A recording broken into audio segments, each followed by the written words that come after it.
Mga paps, first booking natin. Papuntang Diliman. I-pick upin muna natin.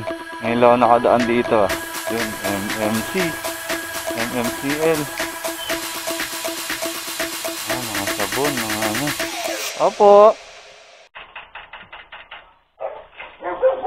Oh no. Boss, lalamove po, pick up. Papuntang Diliman, Makatarungan Street. Ito nakalagay, MMCL Trading. Alright. Oversize. Saan ang bayad po yan? Doon na? Doon na po. Pa-additional ako. Laki niyan. Hello, good morning. Ma'am, lalamove po ito. Ma'am, andito mo ako sa pick-up location. Bali, concern ko lang po sana kasi medyo oversize yung item. Pa-additional na lang po ako. Sure. Sige po. Oho. Kakarga ko na po. Andito sir, kausapin niyo po ba? Boss? Kausapin niyo? Ma'am, pinapatanong din dito sa pick-up. Dito sa payment daw po. Sige.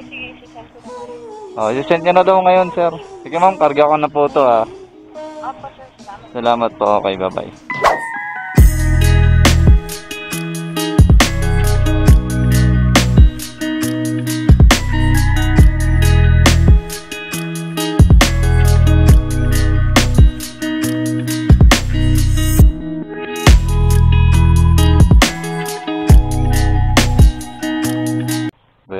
Mga paps, nakakuha agad tayo ng oversize first booking,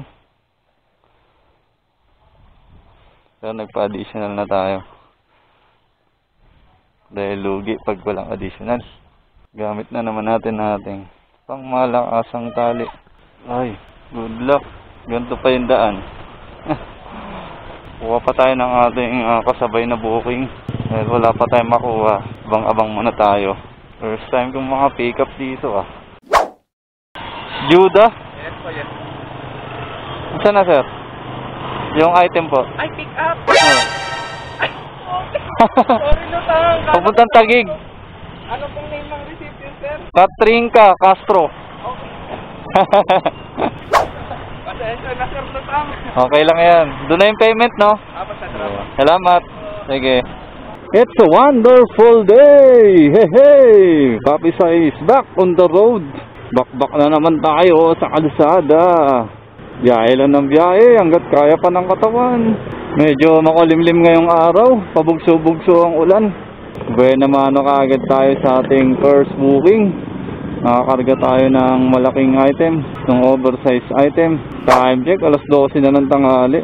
Boom! Wala na. Hindi na makakadaan. Boom! Wait. Traffic. Wala nang galawan. Dito na lang tayo maghapon. Wala na. Lalong wala na.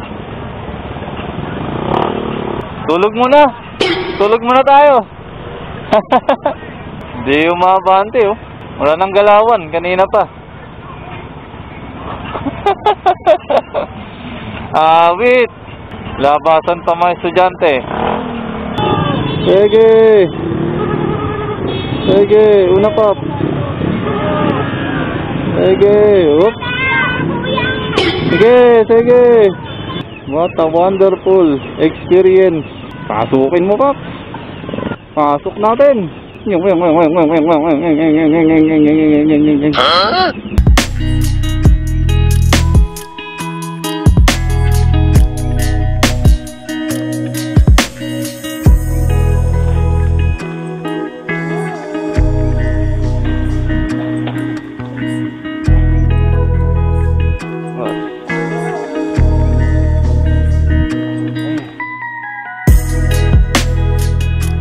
Salamat po.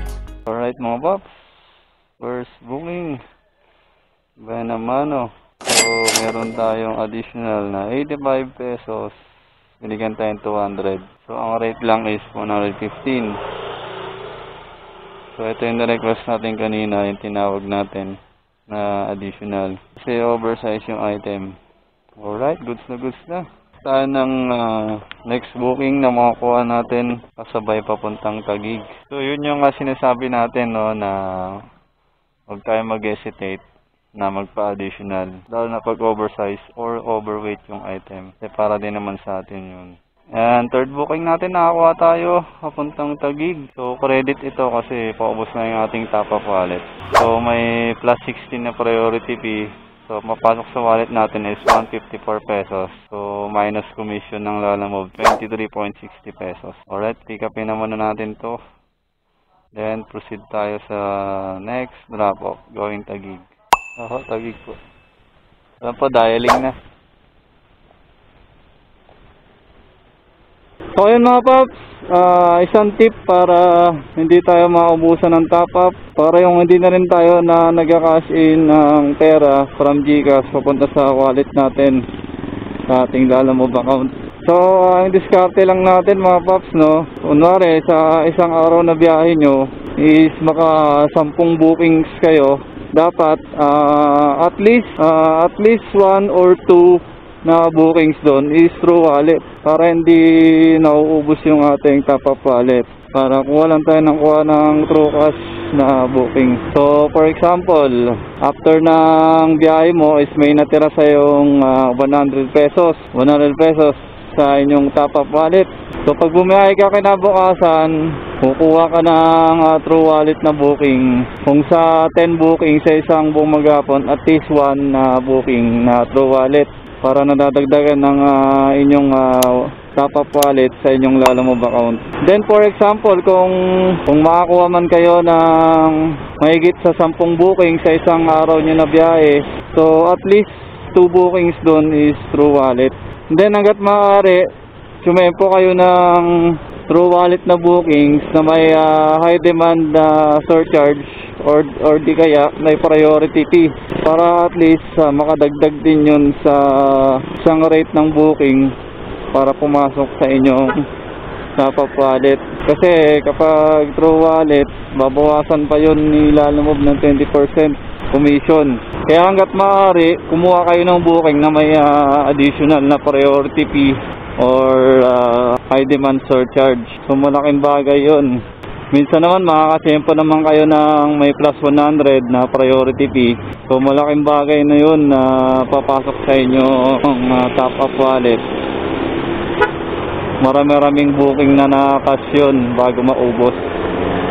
So siguro sa 100 na top up wallet, siguro mga 3 or 4 na bookings na yun na puro cash bago maubos. Depende sa mga layo ng bookings na kinukuha nyo. So kung malapitan naman, hindi naman agad-agad mauubos yun. Depende sa mga rate. So yun, para sa akin, yun lang yung diskarte ko para hindi na ako nagka-cash in ng pera from GCash papuntang top up wallet. Kumuha na lang ng booking na through wallet para hindi nauubos yung laman ng ating top up wallet. Kasi pag naubusan ka ng top up wallet, nag-negative sa inyong Lalamove account ang inyong top up wallet, kahit na negative 1 lang, is hindi ka na makakakuha ng mga cash na bookings. Kahit pa lumabas yung mga bookings na true cash, pag i-open mo, hindi mo ma-open yan para makita yung mga details at saka yung location kung gaano kalayo. So, ang ma-open nyo lang na booking is yung mga true wallet na booking. So, hassle yun pagka nag-negative pa yung top-up wallet nyo. So, kung nakita nyo nasa below 50 na yung top-up wallet or kahit below 100, sumempo na kayo makakuha ng inyong booking na true credit. Kasi mahirap kasi yun na mag-negative pa inyong top-up wallet. Ang hirap na makakuha ng cash na bookings. So karamihan pa naman na booking na pumapasok kay Lalamove is puro cash. May time talaga na bibihirang may booking ng true wallet. So mag-aantay ka ngayon. May time pa naman na abutin ka pa ng 30 minutes kakaantay ng true wallet na booking. So hassle din. So panoorin nyo mga paps yung ilang mga content ko, yung ilang mga biyahe ko, para makakuha kayo ng idea. Mapapansin nyo ron na sa isang araw na booking ko is kumukuha ko ng at least 1 or 2 bookings na true wallet para hindi na uubos ang ating top up wallet sa ating Lalamove account. Check nyo tong isang biyahe ko na naka 12 bookings ako sa isang biyahe. So dalawa doon is through credit. So the rest na 10 booking is puro cash. Or minsan naman may nagbabayad ng GCash. So okay lang yun. Pag may nagbabayad ng GCash, yun na yung ginagamit ko pang gas. So ayun, check nyo yung mga ibang biyahe ko mga paps. Sana makatulong na makapag-share na ideas at experience sa inyo. So kung may mga concern lang kayo mga paps, comment down below lang kayo. Okay, so proceed na tayo sa ating next drop off. We're going to Taguig. Alright, let's get it on.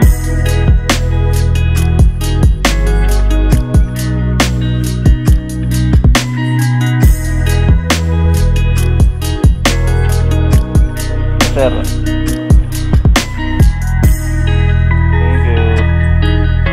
Salamat po.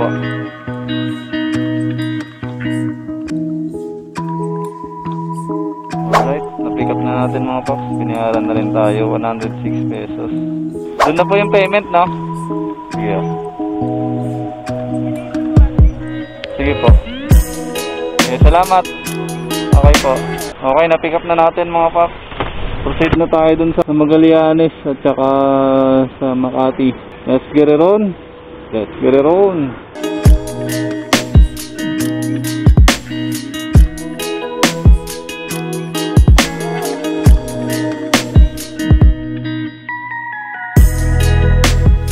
Sarina. Alright. Galing Stanford.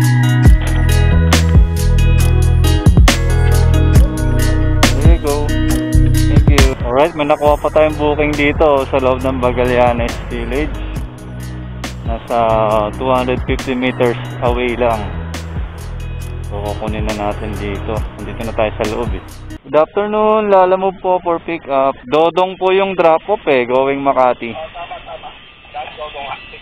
Opo. Nandiyan ka na sa 115 Victoria? Opo, andito na po. Mag-double ka lang dyan. Ready. Mag-double ka lang. Okay, sige po. Thanks.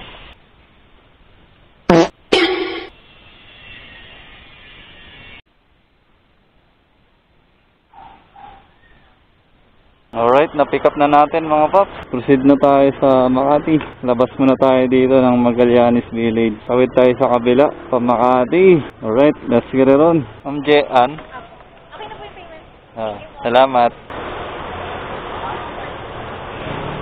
Ayun, nakalagay pa na. Thank you.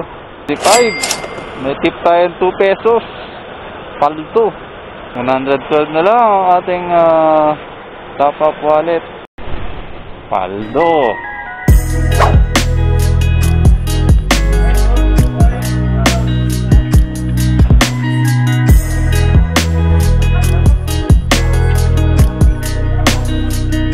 QC Montreal, Ebon.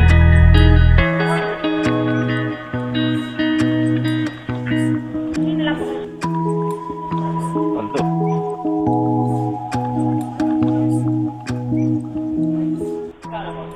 155 boss. Okay, na-pick up na natin itong isa. Proceed naman tayo dun sa isang pick up. Let's go. Ang gala to, kilometer. Ilang Ayala. Sa kasi sunod ko to. Nandiyan pala kayo. 127. Okay na. Thank you. Salamat. Alright. Na-pick up na natin ang ating dalawang booking. Drop muna tayo banda sa May Cubao bago tayo mag-proceed sa Tandang Sora. Kuha pa tayong booking doon. Alright, let's get it on!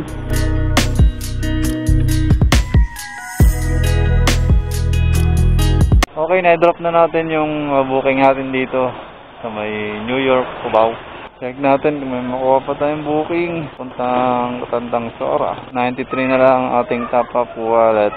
Ngayon mga paps, nagantay tayo ng booking. Inabot din tayo ng 20 minutes. Nakakantay ng kasabay. May nakuha tayong booking papuntang Fairview.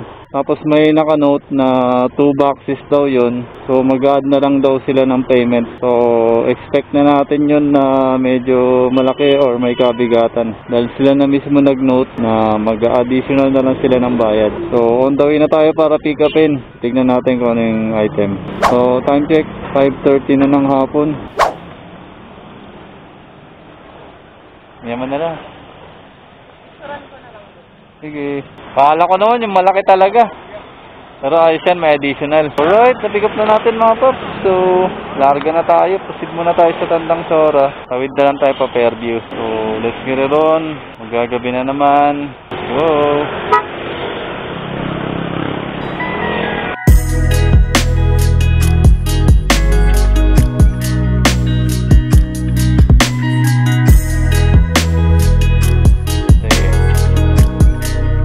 Alright, na-drop na natin.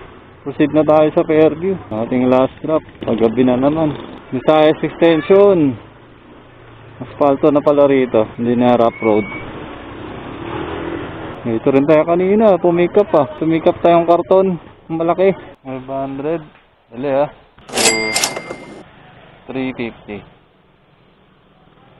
Thanks. So, pauwi na tayo. Ito ang natira sa ating top up wallet, 49.90 pesos. So, kanina, yung lumabas tayo, ang laman ng ating wallet is nasa 65 pesos. So, nakasyam na booking lang tayo for today. So, may kinuha ko isa kanina na credit na booking. So, ang 8 booking natin is puro cash. So, ayan ang sinasabi ko. At least 1 or 2 credit ang kunin nyo sa buong biyahe nyo. Kung maka 10 bookings man kayo or higit pa, at least 2 bookings na credit para hindi maubos ang yung top up. Kung less than 10 naman, at least one booking lang na true credit, pwede na yon. Hindi na kayo maubusan ng top up nun. Basta ang kuha lang ng mga booking nyo is hindi lang sobrang malayo. Kasi pag sobrang malayo, mas malaki yung bawas sa komisyon ni Lalamove. So mabilis din mauubos yung ating top up. Alright, so that's all for today folks. Bali naka 9 bookings tayo. Nag-umpisa tayo ng 12 noon na tayo nakalabas kanina ng tanghali. So ito pa, uwi na tayo. Time check 6:30 na ng gabi. So naka 6 at kalahating oras tayo sa ating biyahe. So ang income goal natin sa Lalamove app is nasa 918 pesos. So magpapagas pa tayo. So I think more or less ang kinita natin for today is nasa 900. So goods na rin yun. Yan. Pagas tayo. 120 lang. 2.9 liters. That's all for today folks. Maraming salamat po sa panonood. At sana kahit papaano may natutunan kayo sa ating mga munting diskarte sa paggae ng Lalamove.